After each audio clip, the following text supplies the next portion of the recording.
hara getdi?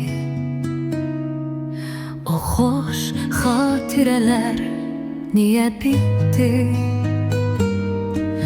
Ürəyim səni axtarır hər an.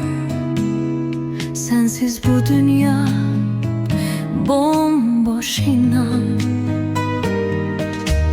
Her gece seni düşünürəm, sessizce adını pıçıldayıram.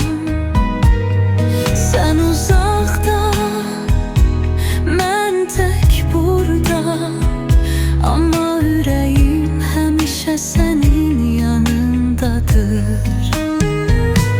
Sen ve ben sonsuza kadar, kalbimizde aynı hisler.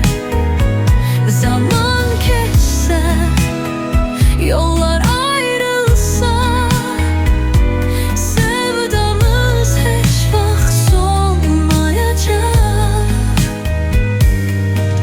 Sensiz sesler belə susur, gözlerim seni axtarır, qəm dolur. Gel yenə mənim yanıma, darıxmışam o isti qollarına. İnan ki bu ürək səni unutmaz, sevgimiz heç vaxt yok olmaz. Harda olsak, harda olsak, sen mənim, mənimsən daima. Sen ve mən sonsuza kadar, kalbimizde aynı hisler.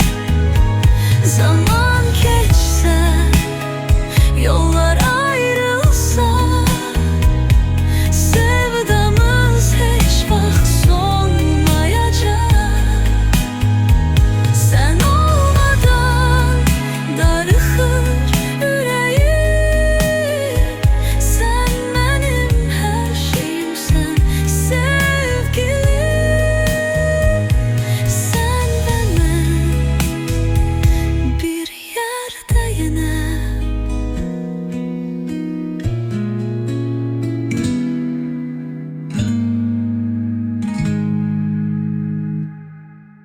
Sen olmadan darıxır ürəyim.